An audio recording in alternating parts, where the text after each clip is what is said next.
guys, I'm Dan Lawrence here with Jack. We've just completed a podcast where we're talking all things high performance. We're now in the gym, just about to attack a session. Jack, today, after running twice yesterday and doing a lot of volume, we're going to go through a little bit of lower body work with some upper body work as well at the end of the workout to get a bit of a pump. We're starting with some work around his shoulder, around his posterior chain, and to open his hips up, and then we're going to go through a proper session and get this done. Good work. Let's go. Let's go. Right. Yep. Second exercise, back extension. Again with a ball just to get that posterior chain lit up. And then finally, targeting the posterior shoulder. Just targeting those small key areas. We find ourselves sitting now for such long periods. One, we want to open the hips, this one. Two, we want to strengthen the glutes and posterior chain. Then three, shoulders, we want to pull those shoulders back. Cool. So there's a method to the madness. Right, from here, push through, hold, and again, we don't want to flare up with the ribs. Keep the rib cage stacked on the pelvis. So from there, and then it's drive through, extend, yes, lovely. Yeah, nice, mate. Should literally feel like that elastic band to lengthen. Yeah, nice. Across, nice, just getting some range through the adductors. Okay, one more either side, and then we're going to add to it. Right, we're now going to bring a bit of a Cossack variation. So check the opposite foot, same thing. Yeah. We're loading across, but there we go, lovely. And that just access a little bit more range of motion. It will get a hamstring as well as the adductor involved. Nice, one more either side.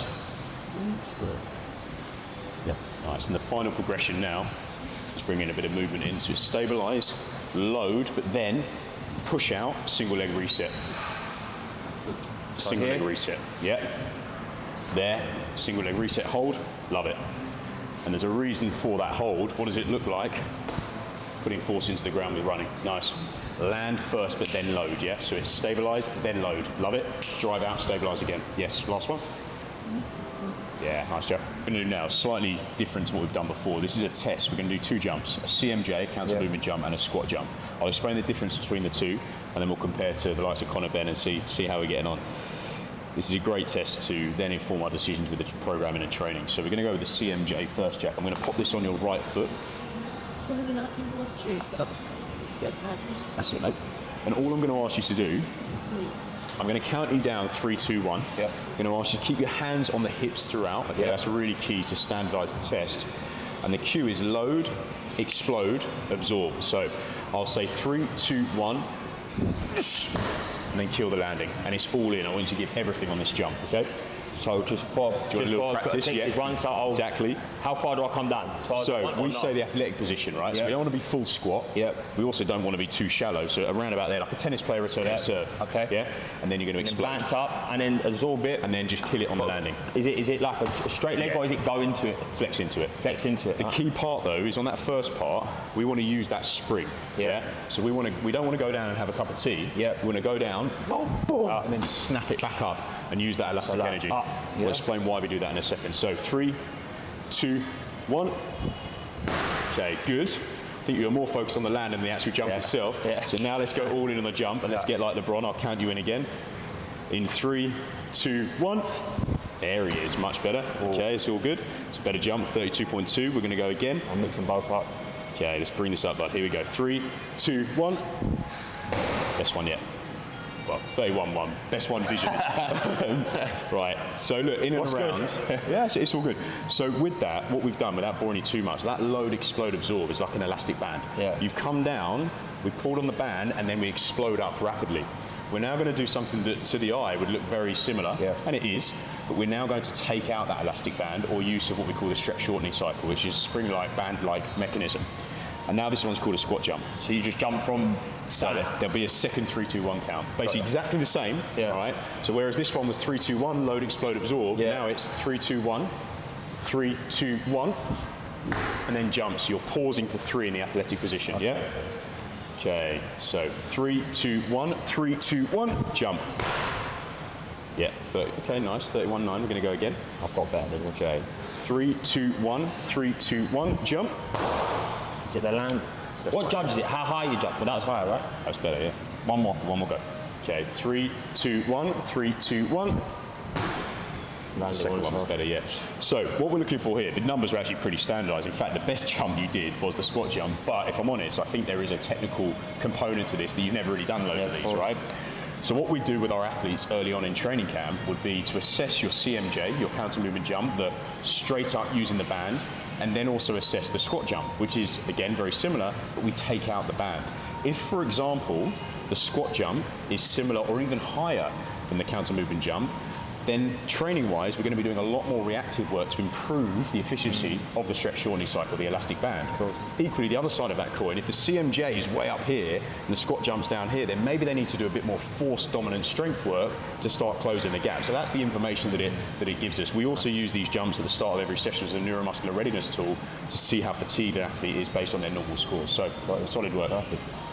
Yeah, love it. Just lose the ball and head over. Central to the machine. What we don't want is to hike up with the upper traps. Yeah. Just finishing in that T position there, as opposed to there. Yeah. So it's squeeze, hold, release. Okay. We're looking at 12 to 15 here. So from there, feet either like that. Yeah, perfect. Relax through, then extend. There he is. Lovely. Nice. Nice. General vocal and very aware you've got a negative anchor to food. I think we're working on that, and you've actively done really well on that. So I think don't be too harsh on yourself. You've seen the progress. Yeah, progress. Yeah. Well, the reframe for me this morning was just like any like, you know, how far I have come and what I am doing, and it's also like what I would have done before, and then also what can I learn from this. For next time. Definitely, but even next time. Whether if it's changing the outcome, which I don't think it is, I think it's just changing the meaning behind what I'm doing. And the thought process before. Because even if next time you say, no, I'm all right with 75%, it's that. The problem is the perfectionist mentality sometimes. It can actually be a downfall. It's a blessing and a curse, right? You go, rotate to the knuckles forward. There you go, lovely. Nice long stance, Jack. Good. Body in the right position. Bend that back leg a little bit. There we go. Here. Now we come arcing towards the hip. Beautiful. Then come back round. Yeah, you got it. Lovely. Good, but don't let it touch the floor. Really nice, mate. So massive recruitment through the trunk and big recruitment through the lats, the big broad muscles in the back. All right, so slight lean back. Yes, love it. Nice. 3, good.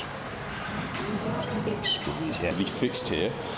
And just curl up and then control back down. Full range of motion, curl up, squeeze, control. 4, 3, 2, 1.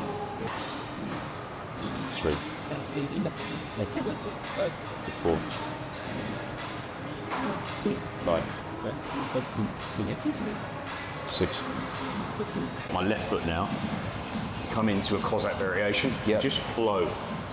Easing in, controlled motion. And that's going to really open up the adductor area. So from there, feet a little bit wider. Just ease wider, in, ease in on the first couple. And then just down. Yeah, you go. Love that. Yeah, brilliant. Back to center, reset and go again. And if you feel confident, we can then go into that Cossack variation. Love it. Feel good? Yeah. Nice. With the back leg? Yep. Yeah. Maybe put that forward. There you go. Now just come down and then drive up. Love it. Nice. Strong. 2, 3, 4, 5. And then focus on the lowering face. I'm going to move that. Alright, see look. Here, yeah? Yeah, from there. Right. Yes, Jack. Love it. 1. Control. Nice. 2. Control. Let's go. 3. Control. I'm with you. Let's go.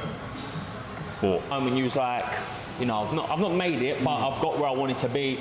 Yeah, it's a great question. That's my biggest struggle, is like enjoying that moment. And in reflection, looking back, it's like, oh wow, that did actually happen. I did maybe play a small role in that. And Saturday the 26th of April, walking out of Tottenham, Conor Ben's ring walk, that was pretty special. Walking out and just seeing everyone with their phones, the bright lights, that was powerful, knowing what he'd been through to get to that moment, what he's put into that. That was amazing. George Groves against Carl Froch at Wembley, 80,000 people, biggest fight in British boxing history, pretty special. Josh Taylor undisputed in Las Vegas against Jose Ramirez, that was really cool, because it was in the middle of lockdown. Everyone was against us in that one, and Josh went out there and put in an incredible performance. That was cool. But for me, one of the best moments is John Ryder against Canelo in Guadalajara, Mexico. Walking out in front of 55,000 screaming Mexicans at the Estadio Akron. John Ryder, normal guy from Islington. John's top. You get on so well with him. He's an absolute legend. So chin down a bit. Yeah, 2. That's the one. 3. Lovely. 4, nice. 5, yeah, beautiful. Really getting those lats involved. 6, nice. I'm here with Jack in Dubai. We've just completed a session. Jack's been on our program for 7 months. 7 months, yeah. 7 months now. We had some pretty lofty goals. When he joined the program, he was really working hard, but maybe not working the smartest at the time. He's got a relentless mindset. And we knew that we needed to follow a data-led approach because Jack was foot on the gas, but breaking down. He joined our program with an Achilles issue that stemmed from lots of training, lots of running, and lots of mileage. And you'll see why this is important, why we had to do this data and testing, and why him not being able to run was vitally important, because his goal was actually an ultra marathon, the road to 100 mile.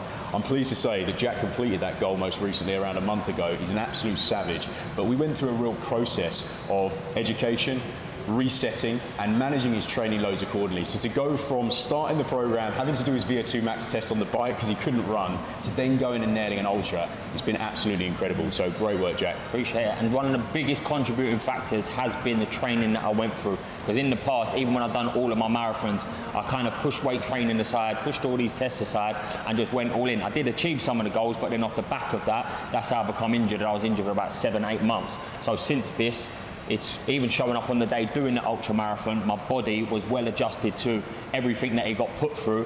Even though I didn't know that all of these trials and stuff were going to be in place, my body still adjusted and adapted when we went there. And safe to say I fucking smashed that, and now we're jumping into the next one, which is the sub 250 that we got coming in another 6-7 months time, that now we're working towards. And it's a testament to Jack, setting a goal, getting clear with it, putting a plan in place, investing in himself to reach that goal, recalibrating, taking a moment, and then saying, well, what am I going to achieve now? Okay, so now we've got a new summit, as he said, sub 250, with a little bit of an aesthetics-based goal in between, and I've got no doubt with his mindset we're going to achieve it. And I think the biggest thing and the biggest takeaway that anyone can listen to is sometimes put your ego aside. You don't know best, and get help in things that you don't exactly know yourself. 1, the education's key. 2, all of the tools and stuff that you put in place, but then also the accountability, just holding me accountable to keep pushing and progressing, and also giving me guidance on when to step back, because I do like to fucking just hammer it all of the time, but having the right things in place to say, no, it's okay to take a step back, because that's going to contribute to what you said, the overall macro goal rather than the small micro goals in between. Love it. Good stuff. Loved it.